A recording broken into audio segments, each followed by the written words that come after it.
The reason I did Scarface, or how it came to my attention, is I was watching the old Paul Muni film about 3 o'clock one morning when I couldn't sleep, or one evening when I couldn't sleep, and it occurred to me that a film like that, a film like Scarface, the rise and fall of an American gangster, had not been done. Certainly not been done recently.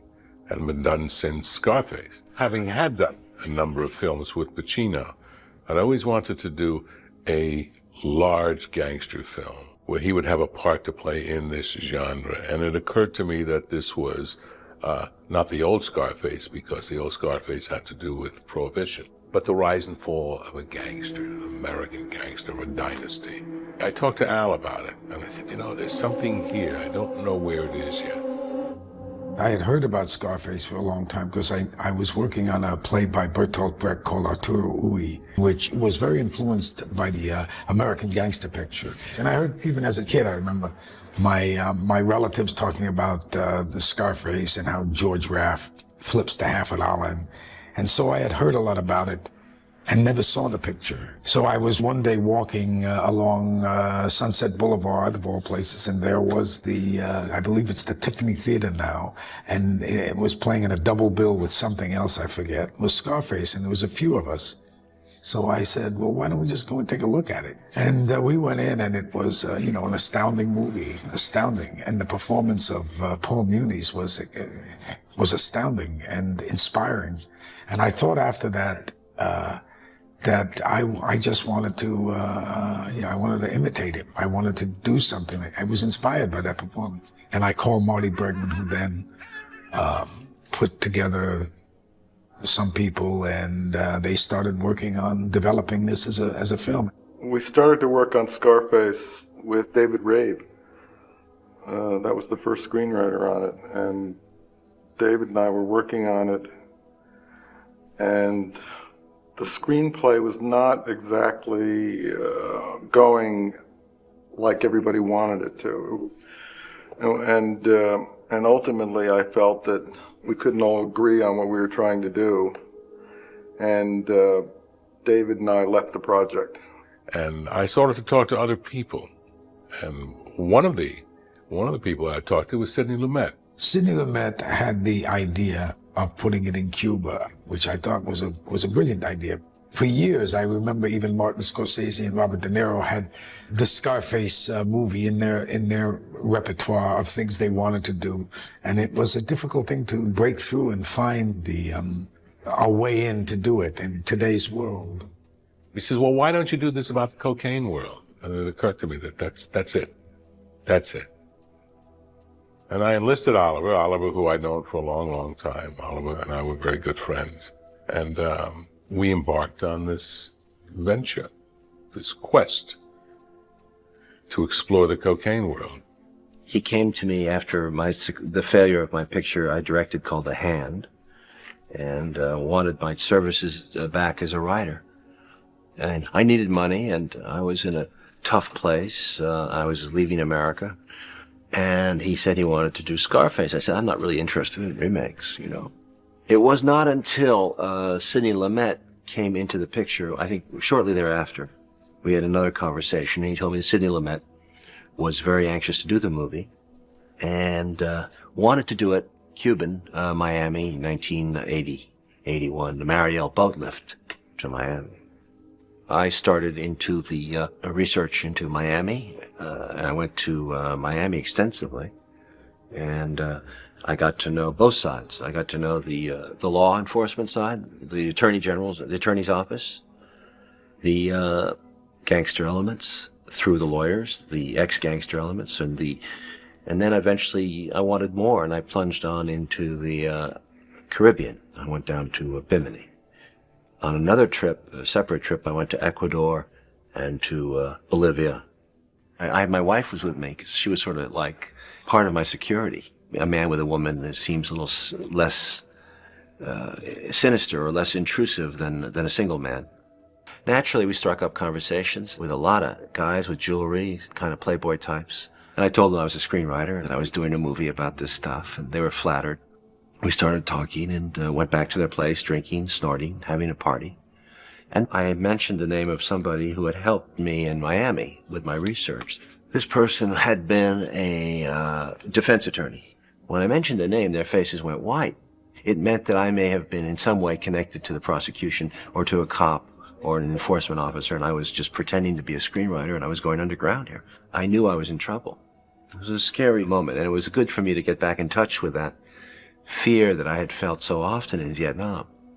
Because that fear is sort of what the essence of Scarface is about. If you can capture those moments of fear, the concept of you don't know what's going to happen next, the violence can come at any time. And I wrote Scarface in Paris, actually. It got me away from that world of cocaine, because I was doing cocaine myself, and it was interfering with my thought process, and my brain cells were being damaged, you know? So I really needed to get away from America, because I knew too many people here who were doing coke. It was a time of cocaine and excess. I just got the script, and on the first reading of the script, I realized how Oliver had captured that world and made it his own, and brought out that the wonderful texture and nuance and power. When Sidney read the screenplay, he didn't quite like it. He felt it should take more of a political direction, and I thought that not only wouldn't work, it wasn't true. He thought it was too violent and over the top, and wasn't what he wanted to do. So he left the project, which was disappointing. And obviously I would have loved to have directed. I had directed The Hand and Seizure, but it was a big film with Pacino, and they would not let me direct it. I went out and looked for another director, and ultimately found De Palma, who saw the film as I saw it, as Oliver had written it. When I first started with David Rabe, we had more or less tried to start with the original Scarface, Italian, Chicago. The script that came to me ultimately that Bregman had developed with Stone was completely different. Nothing I had ever envisioned, and that's why I liked it so much, because it was a whole new way of approaching this material. And those elements were in the original script. I liked the material specifically because, to me, it was sort of like a modern metaphor for the treasure of Sierra Madre, where cocaine becomes gold, and it's a kind of the American dream gone crazy, where you have this product that you can turn into millions of dollars, but in the process you destroy your life. And it's sort of like the capitalist dream gone bizarre and berserk and as crazy as it can get, and completely self-destructive. I think the direction that we chose was pretty much embodied in the original Scarface. The elements that were basic in the construction of the Muni Scarface. It was the sister, the mother, the Manola, the Manny character, okay? His love affair with his competitor's girlfriend. I mean, all of these things were in the original Scarface. And Oliver, being the brilliant writer that he is, invented the rest of it. Bregman made some very, very important and very helpful suggestions. Pacino had some good ideas. Brian De Palma came onto the project and was very supportive. And when we came to shoot the film, he allowed me to take part in the film, be there and study it. You know, Al is very much interested in the material and how the characters developed and how it's plotted out. And Oliver, of course, has very strong opinions, and it was a kind of lively collaboration, as I recall. I would say the most defining experience about Scarface was my first opportunity to work with a truly great actor. Working with Al, he's like an incredible talent. All of the films that I have made with Al, I have created for him. Specifically for him, specifically for the things that I thought he could do best playing. I have a long and an old relationship with Pacino. I represented him when he first started. So I have a great knowledge of his instrument, which helped me in Scarface and the other films I made with him. I felt that this Scarface was a piece of so many different kinds of gangsters we've seen. He was representative of a collective person. He wasn't organized so much. He seemed almost like a renegade in all of this. Even though he would comply, you knew eventually that he couldn't stick to any format, any controlled environment. He was out of control, which was an attractive thing in his character to play. But it was a long, arduous casting process. Stephen was somebody that we saw right in the beginning and liked right in the beginning. I was born in Cuba in '56. Actually, I was born the day that Fidel Castro arrived from Mexico, ready to start the revolution. My dad, at a certain point, decided that things were not going to get any better. So he gathered us together and he took us to the airport, my little brother, myself, and my mom. It's 1960. They got off the ground, and once they were in airspace, in the international airspace, he said, I'm not going back. I'm out. I'm gone. So he arrived in Miami. He had a dime in his pocket. And we lived from house to house, from different people's houses in the first few months, and did the whole exile experience. Over the years, I grew up to be an American. That's what I wanted to be. I wanted to be like the kids in my school who didn't have Spanish surnames. Got through high school, went to Europe, saw Europe, and came home and I said, I've got to do something. I went to junior college just to kind of kill time, and then and I walked into an audition for a play, for a Tennessee Williams play. Stephen Bauer was chosen to play the second male lead in this after he had read for us. His background certainly didn't indicate that he could stand up on screen next to Al, because most of the scenes were with Pacino. And if you look at any of Pacino's work, it's very difficult to watch any other actor if he's on the screen. And Stephen, in a reading, convinced us very quickly that he was the right person for this. Eventually, okay, you're going to meet Al. He was in Brian's office, and I went over there, and it was love at first sight, though. It was great. I walked in, and he was there, he was there, and he's just he's like a kid, and we hit it off, like immediately. It was done deal. It was like we were ready to start to be those guys. Stephen and I became very close friends, and we spent much time together, and just going over our relationship and what it was in the past, and we enjoyed it. We had fun doing that. Making a kind of a scenario, making up a story. And that was a lot of the work we did together. But there was a long process until we ultimately settled on the final cast. We're getting to a point where these decisions had to be made. Al would sort of go back and forth about, well, this is good, but this isn't quite working. And we ultimately had a screen test at the 9th hour and finally decided on Michelle. And suggested that I meet with her. And I said, well, if she would be good enough to fly herself in, I would see that she would certainly get a reading. And she did. For me, that was very important. I had every intention of paying for her transportation, which we did before we hired her a couple of months later.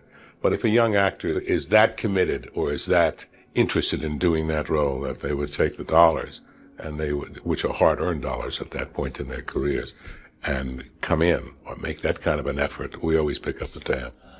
And she did, and we auditioned her we read her with Al, with a lot of other young ladies. I think we auditioned every young actress in the business at that point.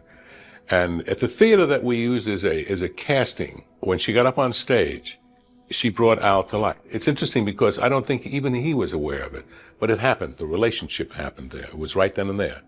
Because nobody heard of this girl, and we were interested in maybe casting this role up, but when she was just magic. And that's why we used it. There was no question in my mind from the moment I saw her read that she was going to do this part. Michelle Pfeiffer was very interesting because it was one of her earlier movies, and I think she was very attentive and committed, and she is a very involved working person. She's involved all the way. And I think with this picture, I didn't know her, and she seemed like she wanted to discuss a lot of what was going on. And I remember her being very intense and interesting. Mary Elizabeth Nance Antonia was a very wonderful young actress when I first met her. And we picked her like we picked Michelle Pfeiffer. We read her, and she was magic. And she was the person. She was Gina. Mary Elizabeth, I remember rehearsing with her and going over some. I can even remember talking about what was going on in this relationship, because it was a strange thing that does take place, and I don't think he thought of his sister that way. But he felt a love for her, and he felt a purity for her that obviously represented something to him. He endowed her with this kind of innocence and saintliness It was an odd thing and an interesting thing to have in a movie. It had a certain tragic element to it. We just clicked. You know, she was their favorite, and I was their favorite, and they put us together, and we read, and it was just right. The chemistry was right, and she's just as wholesome and as able to turn and be that fire, you know, that spitfire, you know, when she turns on him. I don't know why. All her scenes used to make me, I get all choked up because she's so pure, you know. Robert Loggia was chosen, again, on the basis of a reading. Robert Loggia is a fine actor, and he fit the role, and he did an exemplary job. I thought Robert Loggia seemed to just embody this guy, and he was. I felt very daring in his portrayal. He and F. Murray Abraham, I thought both of them contributed a great deal to the movie. The group that we surrounded Pacino with in the film were all Cuban, basically all Cuban. Anytime that there was a problem in the accent, in Al's accent, they had the right to interfere and suggest that he was off with it. Robert Easton was a tremendous help to me with the dialect, and also the Cuban people who I met and spoke with, who gave me a lot of insights into some of the mannerisms and stuff, all of which I tried to put into a capsule and swallow and see what would come out. And I was trying more not to be as authentic, because I don't believe you can really be authentic unless you can mimic very well. But if I could take the accent and the mannerisms and sort of just heighten them in a way for this approach to this movie, because I think Brian De Palma was going to take a larger than life approach to this film, to conceptually deal with the movie in a more operatic style, just slightly larger than life. And so I think that was incorporated into my interpretation.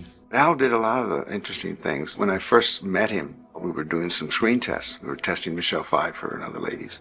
And then after we finished that day, he said, "Johnny, can I ask you a big favor?" I said, "Yeah." He said, "Only speak Spanish to me once we start the movie." I said, "Really? Why?" He said, I want to hear Spanish. And he said, "Maybe I don't understand, but just talk to me in Spanish." So I did. For the entire picture, Al Pacino and John Alonzo spoke Spanish. He was Spanish himself, so when I was off with an accent, I asked John if he would help me, and I love that he spoke to me in Spanish. That's part of his preparation, and I think that's part of what makes him one of America's finest actors. We had a month of rehearsal time. This is unheard of, you know, but Bregman insisted on it, and Brian insisted on it, and we rehearsed that thing. We could have taken it on the road like a play. Scene, bang, bang, bang. We had a great cast, you know, these great actors. And Brian was great, his graciousness and his generosity and the wisdom really that it took to allow what he allowed, allow for exploration and spontaneity when there was room for it. It was a whole ensemble piece, and a lot of playing the scenes back and forth, and Al and the other actors would find, you know, they would improvise things and find things to build into the scenes, and Oliver would come back and rewrite them. There was a lot of that. I felt good when he was involved because, first of all, he responded to the script in such a passionate and positive way. And this idea he had of making this thing larger than life, a little bit more heightened reality, appealed to me. And I know every actor I've ever met does Tony Montana. You know, whether it's Bruce Willis, who does an incredible Tony Montana, or Tom Cruise, who does an incredible Tony Montana, or Alec Baldwin. I mean, you know, they all do him. I mean, it's like, you know, we used to do Marlon Brando and On the Waterfront. You know, it's such a audacious character with such wonderful lines. You know, and Al did such an incredible performance that, you know, every actor in the world loves to play that part. Originally, we were going to shoot the entire film in Miami because that's where the story takes place. We scouted locations in Florida, and we were going to shoot the movie in Florida. But then the Cuban community became so outraged at how we were representing them, they basically ran us out of town. There was an element of the Cuban community that were convinced that this was a Castro-financed film, which was obviously not true. I mean, Castro had nothing to do with this film. We were doing a gangster film. We were doing a theatrical film, an operatic theatrical film.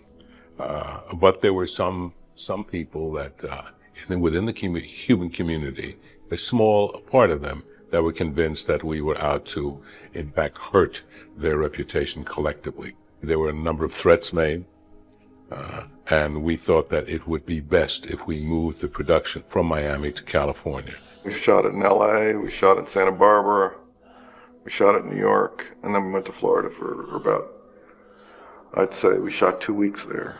And when we went back in, we had all kinds of bodyguards, but we were originally going to shoot the whole movie there.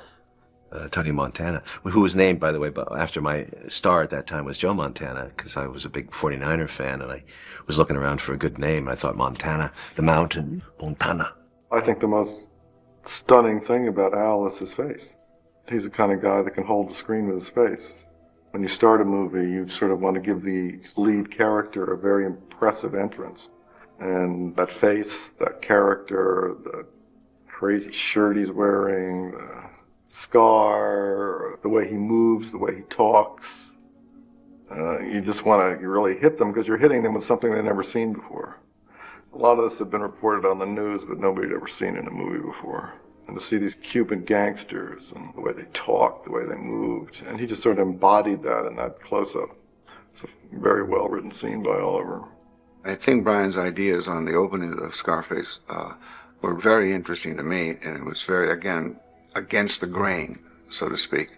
Instead of using these big, wide crane shot or something to introduce the character, he introduces him in a close-up, sitting in a chair, and he had the camera roll around him 360 degrees all the way around him. He did the performance to take about maybe 5, 6 takes like that, and they were all close. They were all close, and I thought, what a fascinating thing. In other words, he was introducing that face to the audience. And the script is so good, you also felt the personality coming out of him. You know, that arrogant behavior, that Latin machismo coming out of this man with a scar on his face. I was very worried that it looked phony, it was too big, it was too small, so we did many makeup tests until we came up with something we all sort of liked. I felt this character was good with a knife and had fought with a knife. And the scar really came from one of those fights. And I thought it would be interesting if it got to the eyebrow and the action pulled my head away and it went down even further into this part of the face. So there's one up here and here. I like the different places because I think it was evocative of a chaotic wildness in this guy, that he was all over the place. He had one here and one there, you know. I think Brian has an affinity for doing the high crane shots, the straight down shots, the bird's eye view of things. And some of the things in Scarface were born out of necessity. For instance, the opening internment camp that was under the freeways and so on. If we had been leveled off, you would have seen that it was Los Angeles and not Miami.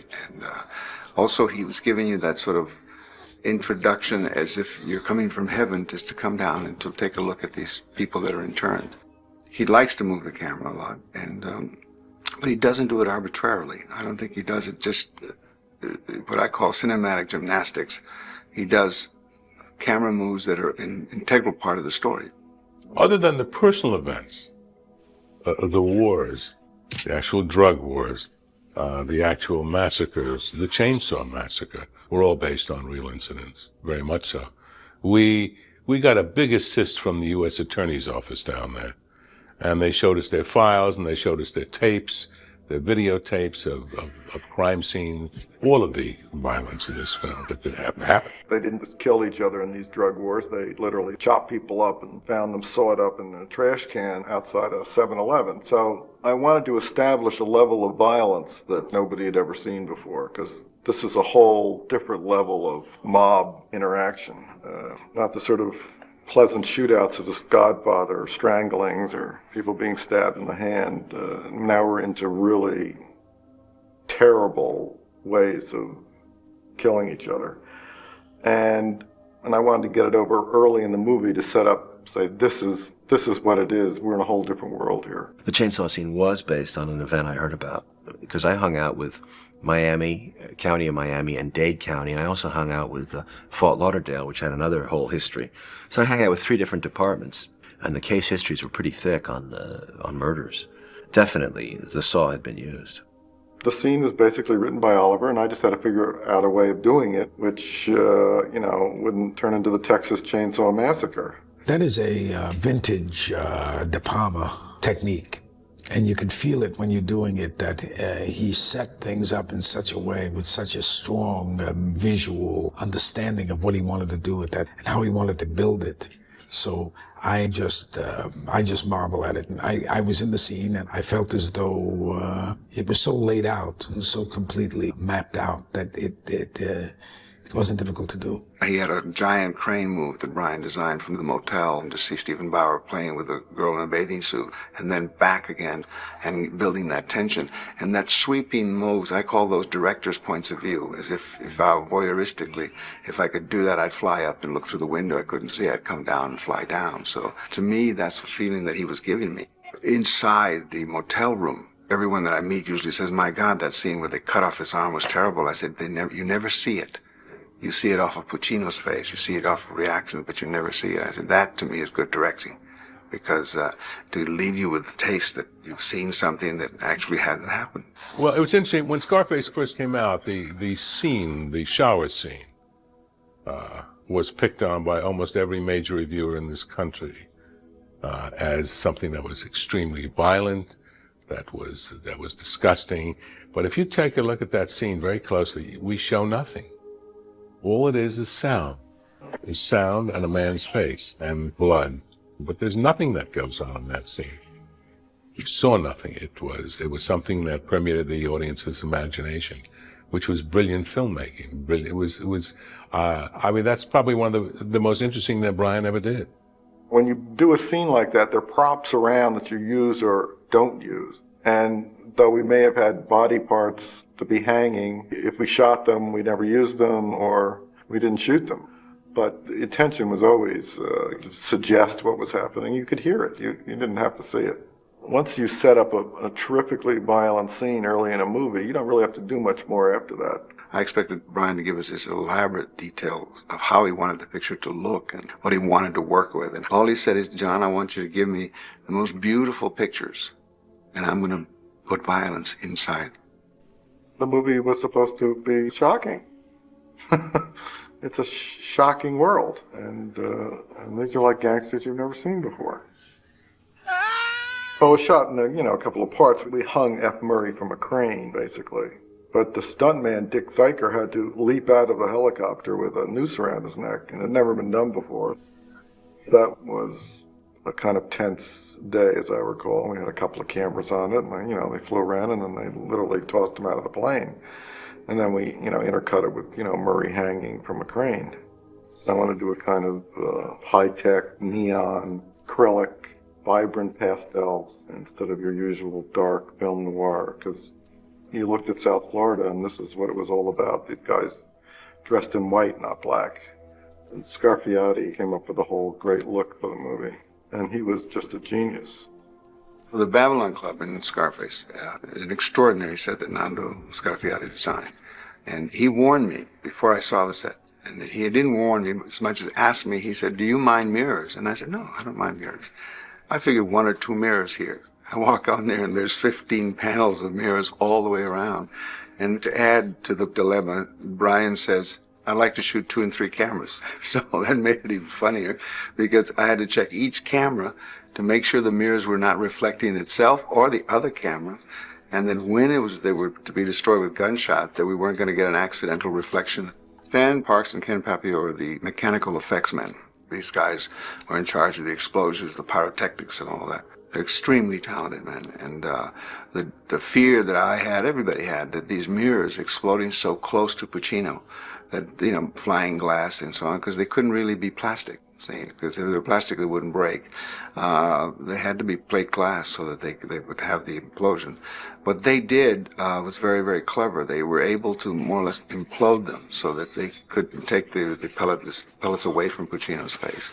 And then we go on the set. These sets were like, fuck. We'd read it. We'd been reading it for months, and suddenly there it is. They built these things, at Universal, and the sound stages at Universal.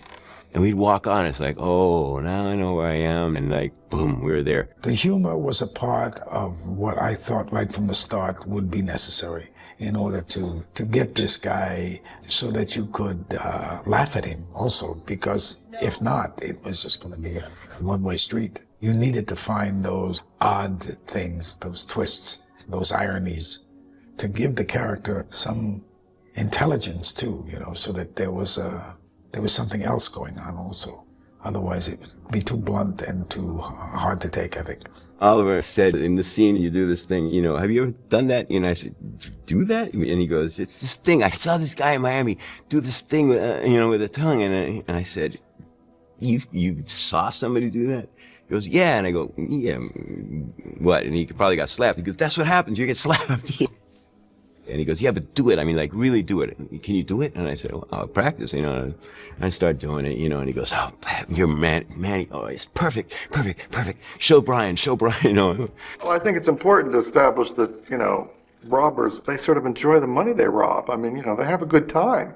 The cocaine world is a crazy world. It's not all grim death and murder. I mean, it's fun. The clubs should be fun. The girls should be fun.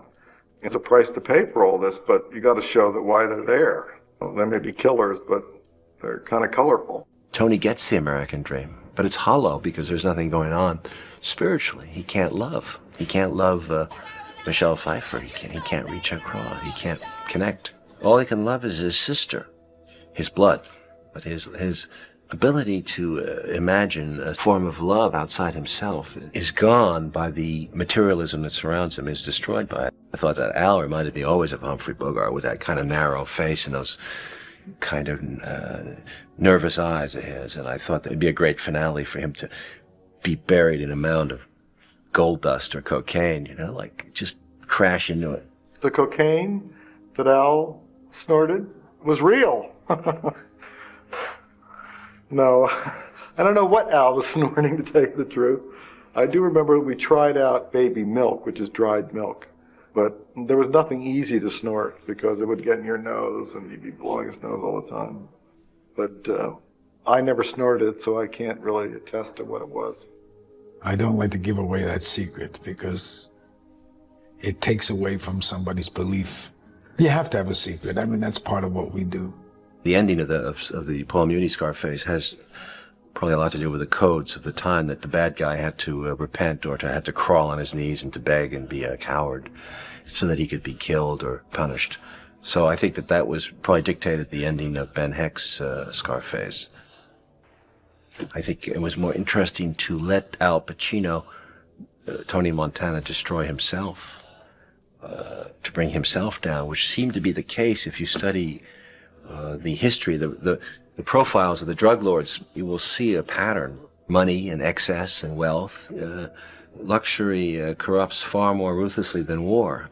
The only memory I have of that is putting myself in a kind of trance-like state, because I was in a coked-up state as the character. So I found myself every day going into this room with all these guns and all this smoke and all this hell, actually, and I would put myself in some kind of give myself a kind of mantra and just go in, bite the bullet, and, spend the 12, 14 hours there every day in, day out, just shooting that sequence. And if you're relaxed when you're doing it, you can take anything. You get zen about it, because if you, for once, take a look around you, it's just unendurable. A lot of times when guns are shooting, you don't see the flash. And when you see a gun shoot, you like to see the flash. And so we rigged up something that synchronized the flashing to the shutter of the camera so that you could see the flashing all the time.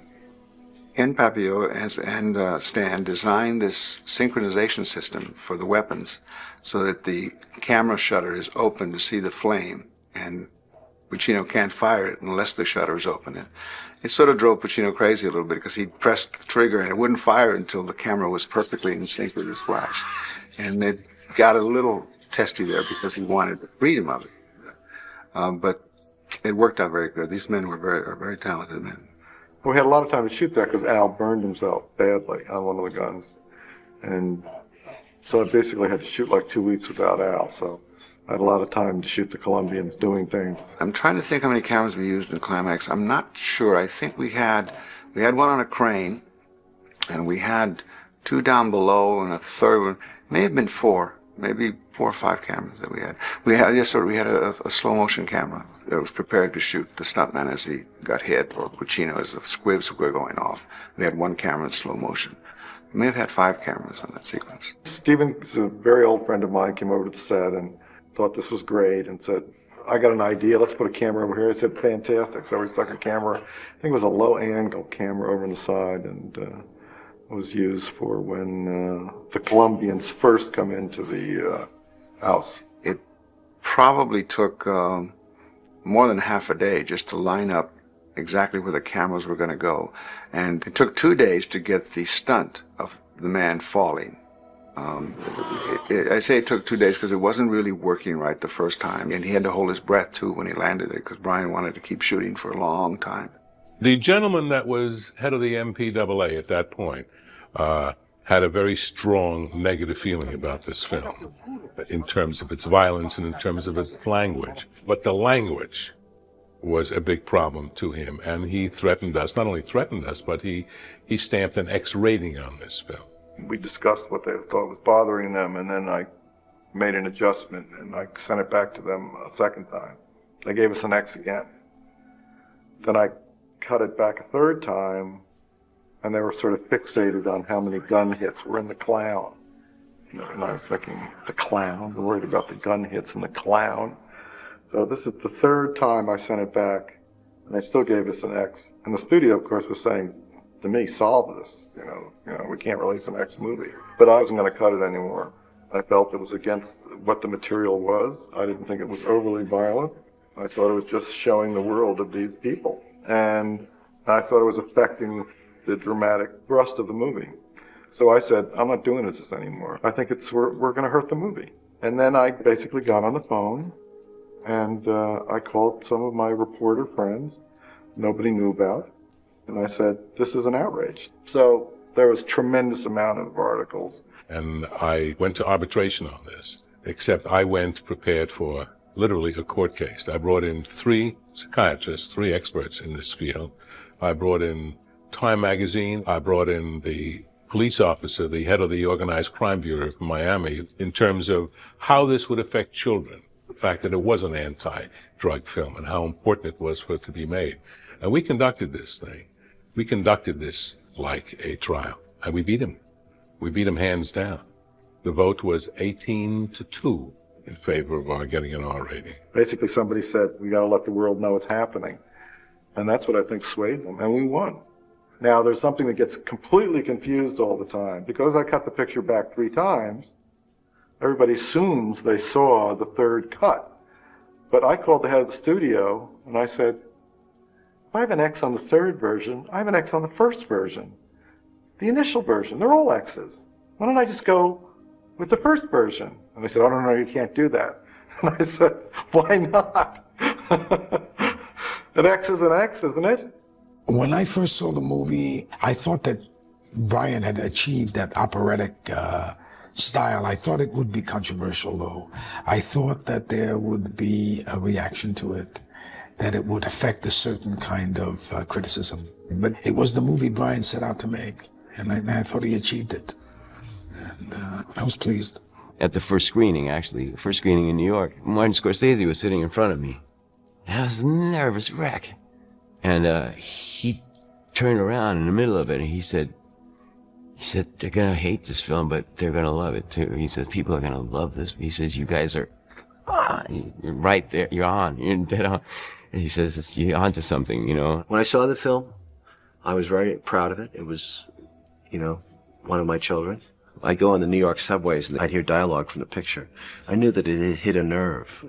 When Scarface was reviewed and released, we did very well business-wise, but review-wise, we did terribly. There wasn't a major reviewer in this country, with the exception of Vincent Canby, the New York Times, who thought this wasn't garbage.